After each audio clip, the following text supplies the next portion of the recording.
Xerxes demanded our obedience, our submission. But we were free men, and we would rather die on our feet than live on our knees.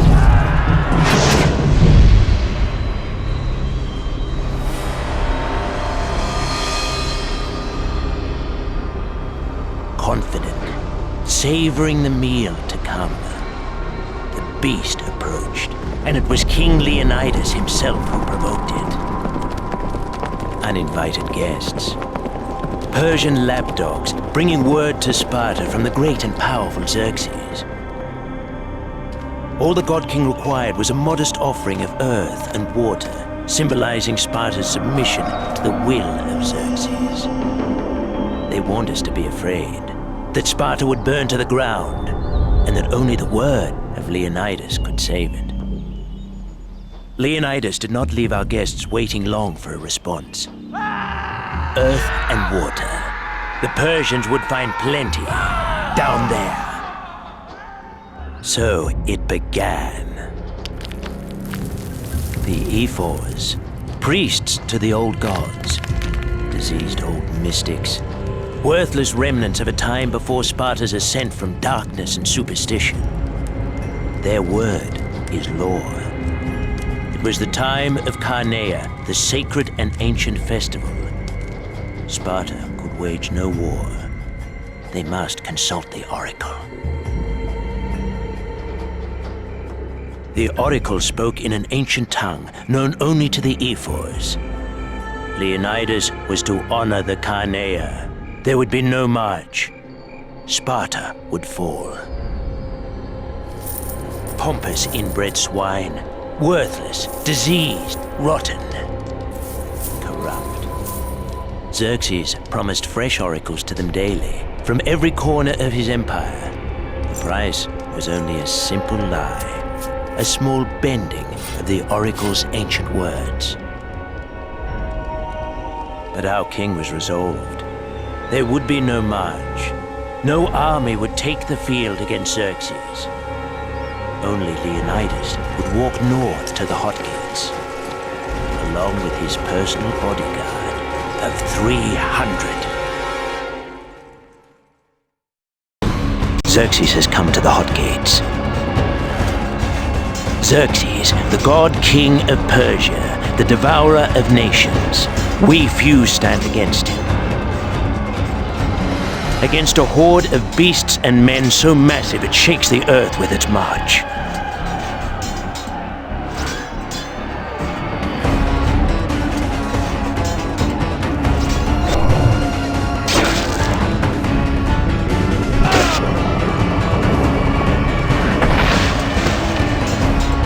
Our king Leonidas wavers not. Spartans, attack!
Come, Persian horse!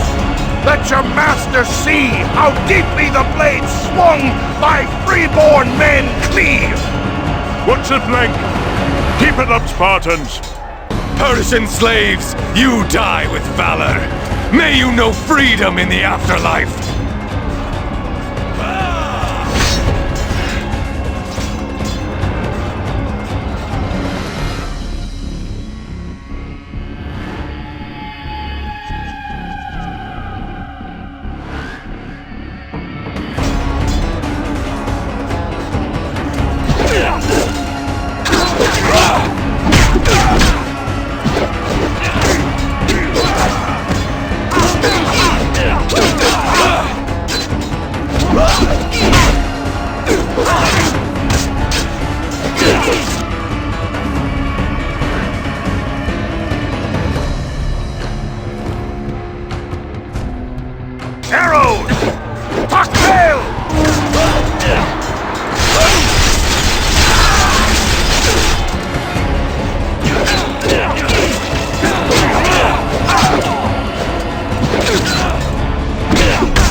Forma phalanx! Now!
Forma phalanx!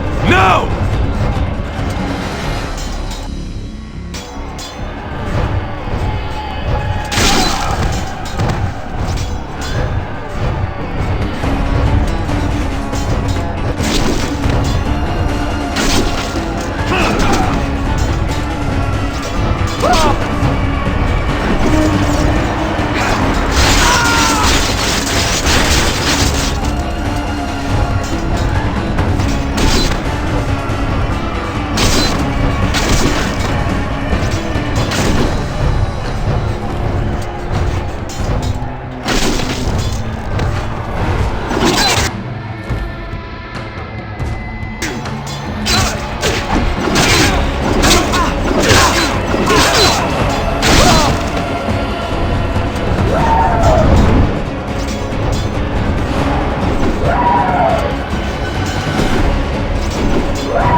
Xerxes will cower behind 1,000 such beasts before coming within a spear's cast.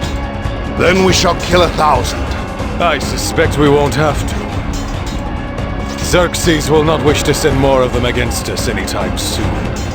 Slaves, on the other hand. Sire, they've taken the Phocian wall! Our flank is wide open! Quickly, Spartans! We must retake the wall, or all is lost!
Fear no wound, give no ground, let no Persian live.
Spartans, quickly! Over the wall before they regroup!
You are the king of nothing, puny Spartan cur! If you prefer to name your slayer thus, so be it, dead man.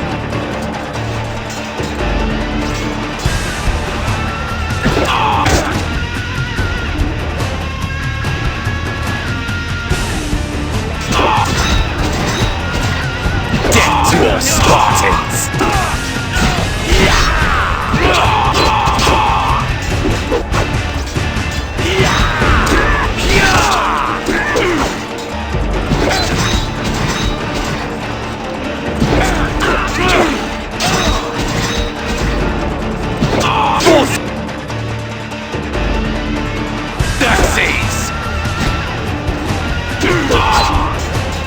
My burning blade will sear your flesh from your bones.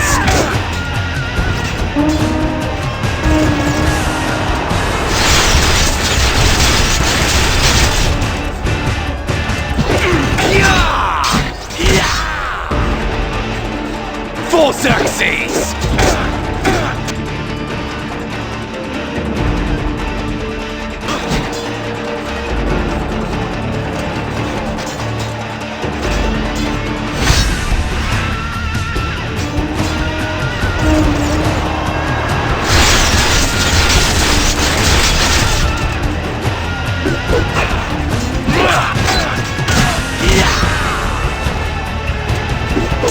waste my time!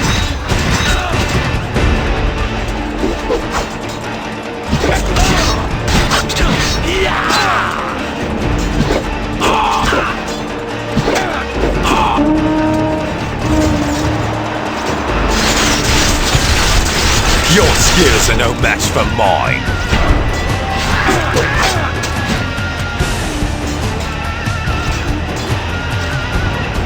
My burning blade will sear your flesh from your bones!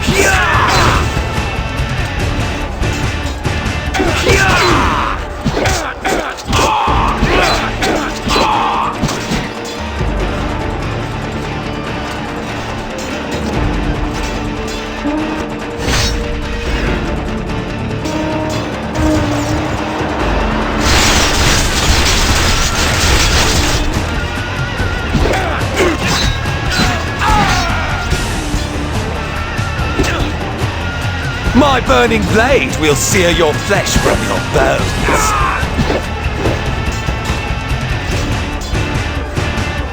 The bigger they are,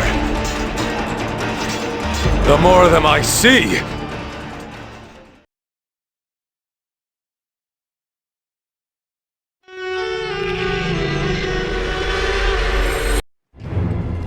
The first day of our march.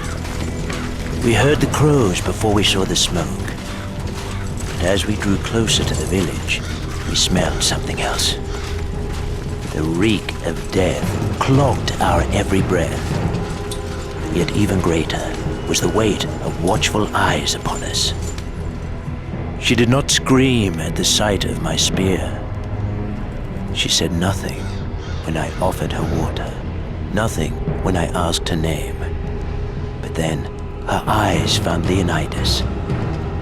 The sight of our king loosened her throat. She told us of the nightmare that had befallen her village.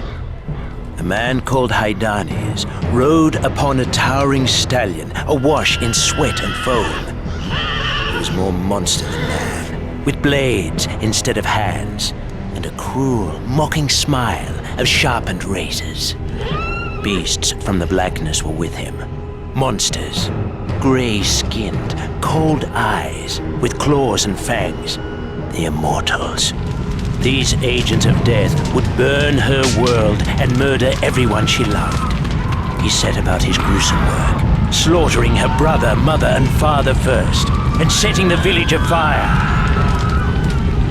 By the light of dawn, it was plain that none had been spared, save she. By now, the girl can barely continue her tale. The king bids her rest. But even as he speaks, we can tell that she has died in his arms. Her words shook with horrors that no innocent should ever know. Perhaps that's why they kept her alive, as a warning. Or perhaps to distract us from their ambush. They rise among the mangled bodies of the slain, a trap, a message to all Greece. The Persians mean to kill us all, but their message shall never leave this village. Our king's rage is ablaze. The very fires of hell burn within him. They shall pay.